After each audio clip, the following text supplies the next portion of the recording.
Oh my goodness, this is going to be an amazing conversation. Lena, I am so happy that you said yes to an interview. It just really warms my heart and makes me, well, it makes my heart smile when I get to share extraordinary women with the rest of the world. So thank you for joining us today. Thank you, Debbie. And you've been around my world for a long time, and we come and intersect in different bursts and places. And it's just so exciting to know, how some of those best friends don't have to speak every day, but when they do, it's like they never left each other. That's how I feel about you. I feel exactly the same way. So thank you for starting this conversation off that way because it's really important that when we find somebody in our life that lights up, like that's what happens for me. First of all, there's a bit of a curiosity. It's like, oh, you light up. Oh, I want to know more. There's curiosity. And then as the story unfolds, you're like, wow, there's so much here. And I love conversations that are deep. I love when people really share why they do what they do because that builds on the momentum and the curiosity. And then, of course, anything I can do to support and help you be seen out in the world is just my gift back to you for all of that. So, Lena, tell us where you are coming in from today, and then a little bit about who you are or who you be. So I am calling in from Jacksonville, Florida. It is a little bit chilly here today, unusual for our parts, but I was not always in Florida. I was born and raised in Kiev, Ukraine.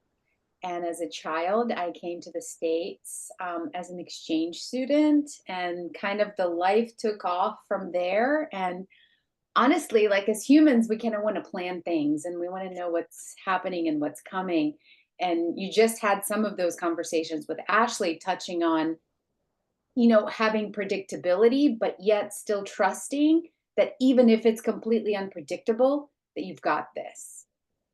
And that centering trust is the through line of who I be.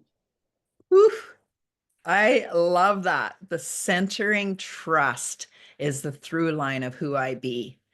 Now, Ash or Lena, I just go back to Ashley.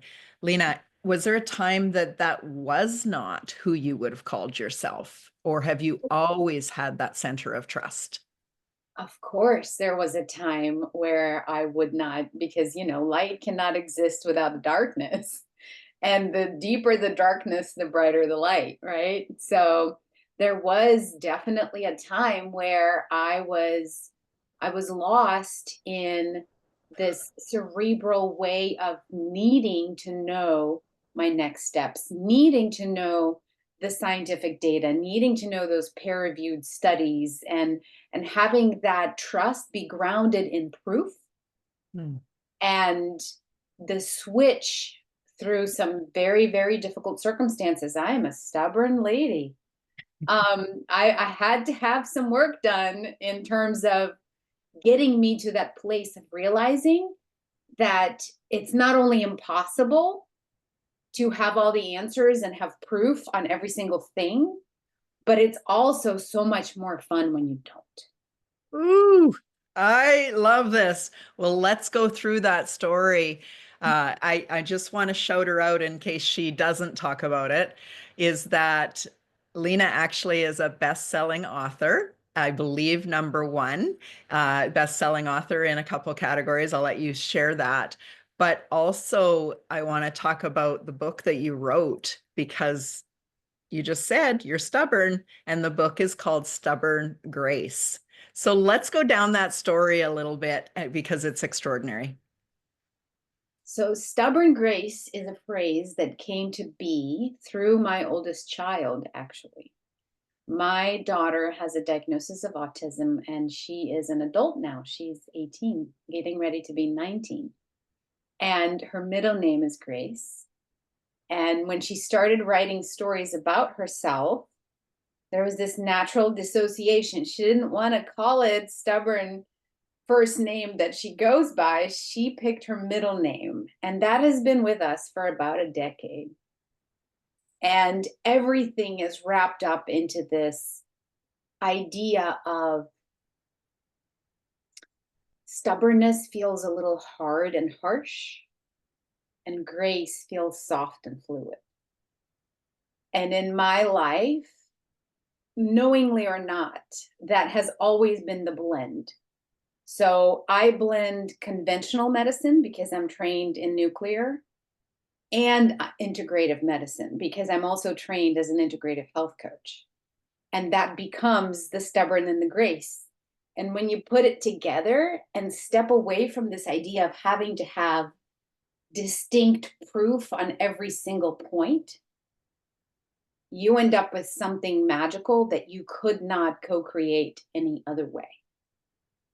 So this book that I wrote, it's part of the story of my life. One of the through lines, it's cancer. I am a cancer survivor, and it's a 30-step journal to help women going through a cancer diagnosis reclaim their ability to be centered in the middle of that storm. I say wow, and the whole time I'm just like, this is why I do what I do, Lena. This is why I want to share these stories that never want people to be out there searching and praying for someone that's been through it, someone that could be the way shower, somebody that could lead the way and make it easier, and they can't find you.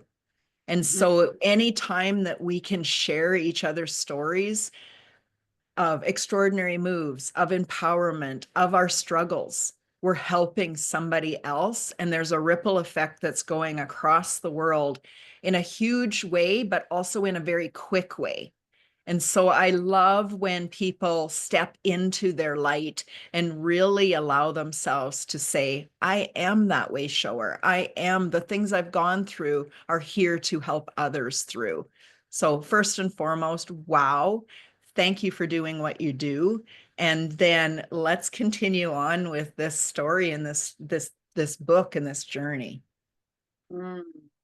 So I am circling right back into this idea of trust, right? So how do you, and I was faced with this just like last week. I think I wrote a post about it. There was a song and it was called Being My Own Hero. And it's saying all about, do I have to be my own hero? And in some sense, yes, you do. In other sense, I will stand on a pedestal and talk to the women going through cancer and tell them that they don't have to do this alone. Right? So this duality and the paradox of being my own hero and never having to do this alone struck me as this little contradiction. So I've unraveled it in my brain, and that came up with this: you have to be your own hero first. If you can get yourself to a place where you can truly say that I trust me, then you can trust me, myself, to pick my medical team, to choose the next treatment, to choose whatever it is that nobody can advise you on because there's simply no studies. Mm. Walk into that with confidence and action.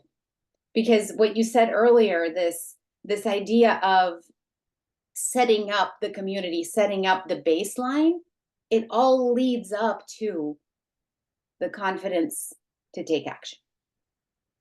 Absolutely. Absolutely.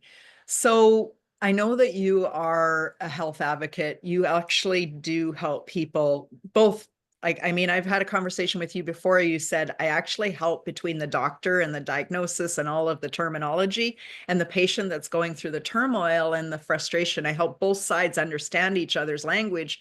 And that is so important. It's one of the first things that I was like, please, yes, more of that. But I also want to speak to what you would you say to the person that has just been diagnosed and they're going through turmoil. They can't even hear anybody's words. They're in overwhelm. They're scared. How can you help them get centered enough to be able to hear? So, stubborn grace at the last minute before I submitted my manuscript for publication, this exact thing happened. Somebody close to me had this situation where they got diagnosed and they were writing questions, and And these words that were deep from the soul, that was fear. It was fear. And it's understandable. I was there completely. And I wrote an addendum inside the book that says, newly diagnosed, please go here first. It's like 3 pages of different, but the bottom line of what I wanted people to understand, it's not about fixing it. It's not about having all the answers.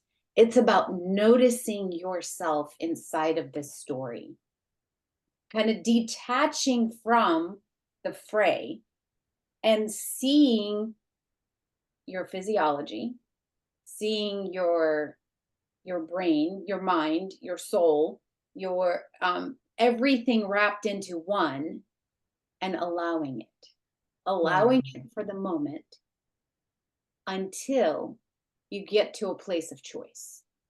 Mm. Wow. Allowing it in the moment until you can get to that place of truth Mhm. Truth and choice. You get and you choice. the with the cancer diagnosis, it takes an average of 30 days from the time you're told to the time something's done about it. Mm. And your logical mind, like, it's the CEO, it's the action taker, it's the thing that gets you there. It's, the one that sits in the tower and makes all the decisions, and all of a sudden this powerful mind is put basically in a cage with nothing to do while being threatened for its life. What a great analogy. I mean, no wonder we're in brake on, gas on, going, oh my God, what do I do? I have to be just patient. I have to surrender. I have to, oh my God, what can I do? The turmoil that happens in our mind is also happening in our bodies. Yes, let's go down that path a little bit. So that's the cascade.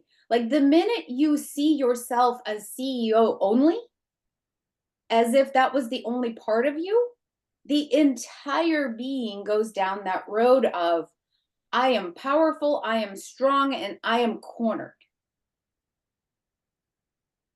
And your body's responding with all of these chemicals we call hormones that come back from that end, which cannot be healthy for you at the moment. So basically that's what I had to do with myself. I had to see myself for that action taker that had to take a bench for 30 days.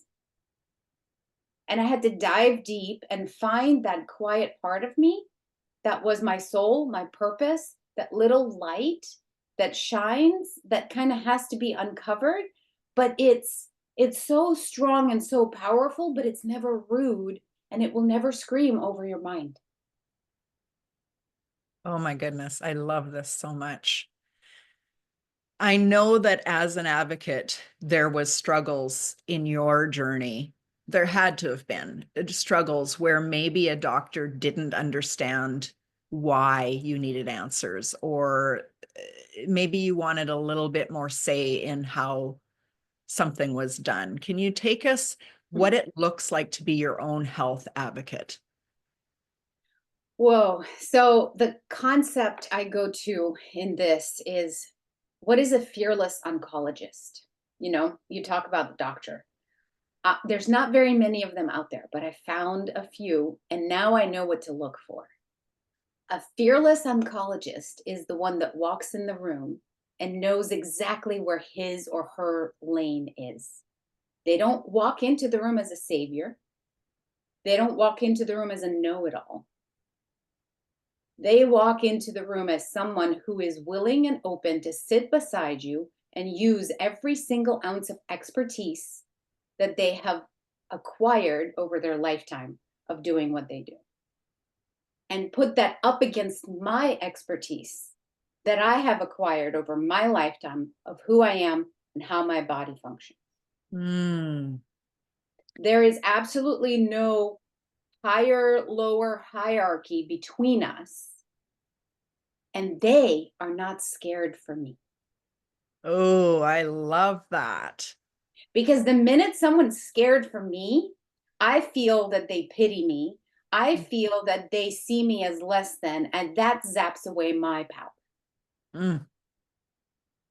You're really this beautiful team that gets to go up against cancer together and Hmm. fully understand each other when fear is kicking in, where you're standing in your power, and to amplify together that central power that's going to actually be the gift that tackles us all. Hmm. And Debbie, I'm going to be a little controversial here. Are you ready? Okay, good, good. Let's do it. It's, I actually use this quote in Stubborn Grace. It is not about going against cancer. Okay. It is, in my mind, the minute they told me my diagnosis and a little bit of setting up background, I held my mother's hand when she died from breast cancer when I was 18 years old.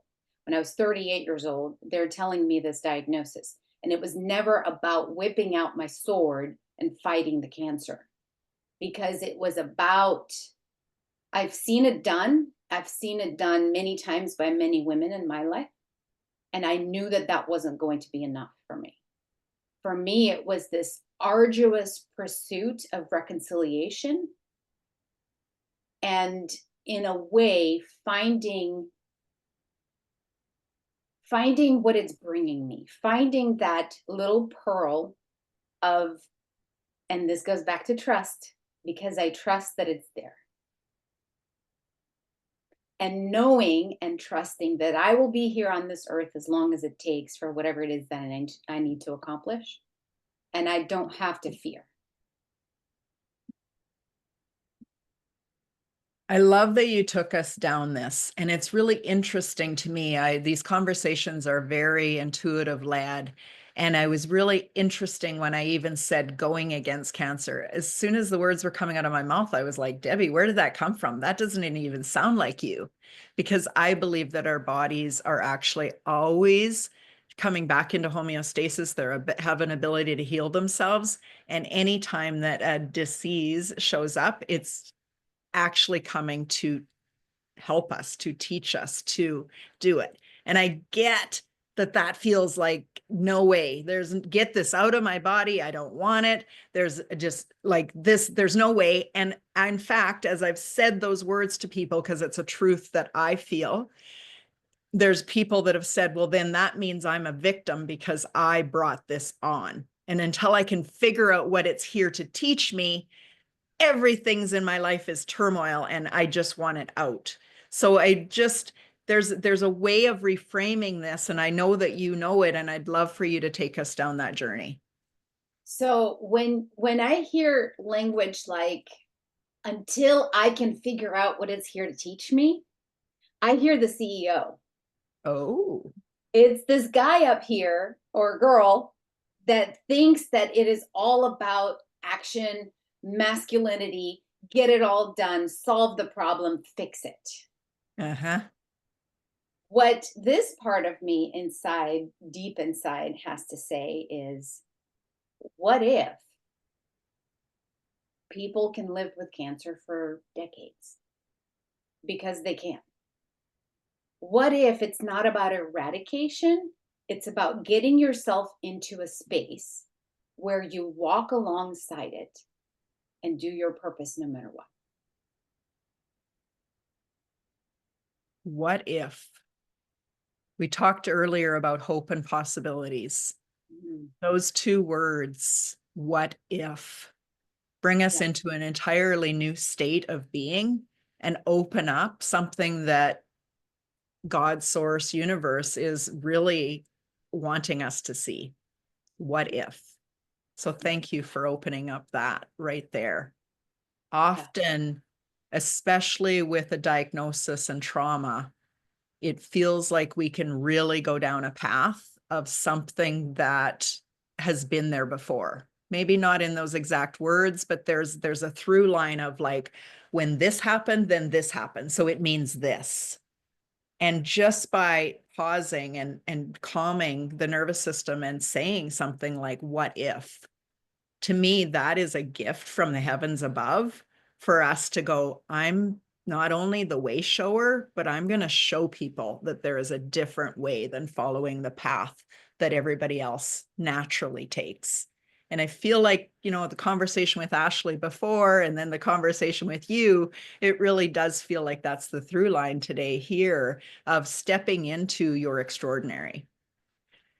Now, Lena, just as we close this off, and I'd love to have you back to go into a deeper conversation about just what it takes to be a health advocate, because you know that my interest in wellness is huge. But what is that message that you have for women, whether they have recognized their extraordinary story or they're just looking for people inside this group to tell theirs? What's your Mm, message? You know, I'm going to circle back to this word of possibility.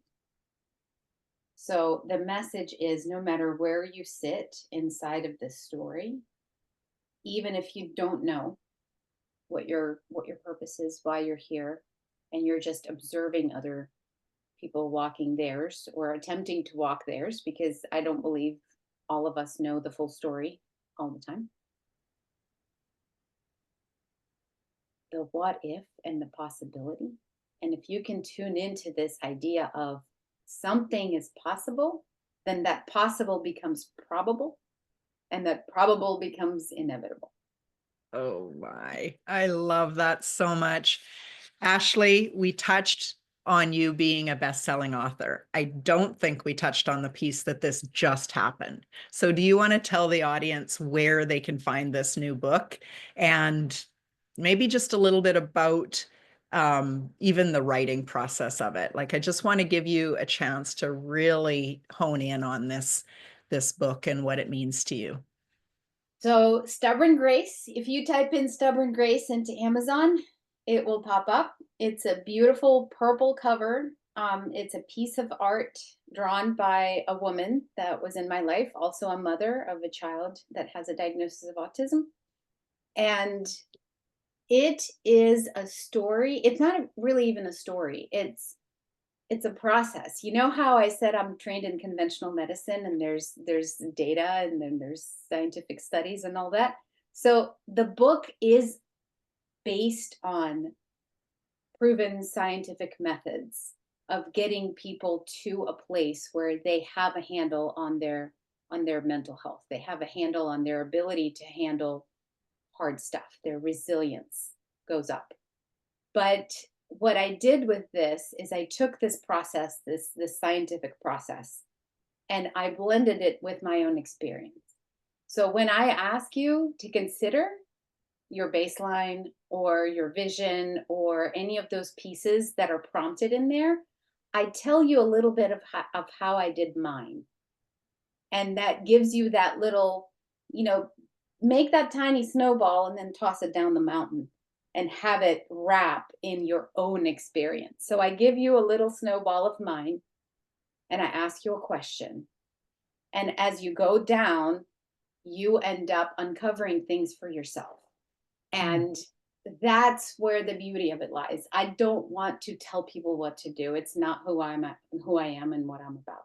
I am there to show them and to inspire and give them confidence to take action for themselves.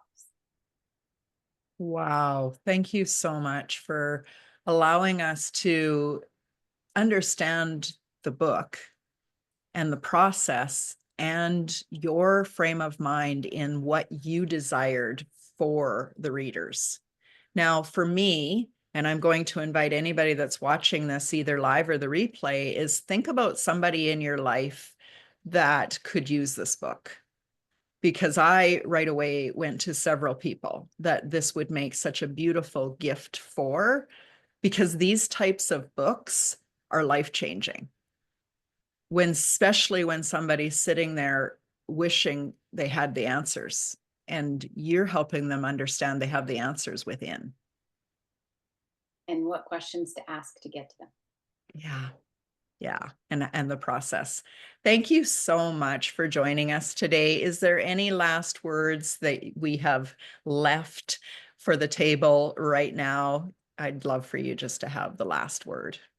Debbie, I appreciate you. And I want to leave you with this idea of a different kind of strength, right? We all talk about strength that is, you know, big and in some kind of a metal armor, and you stand against and you're really strong. And I did that for most of my life.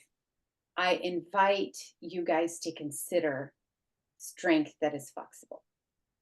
Instead of being an oak tree, consider a willow tree that bends and survives.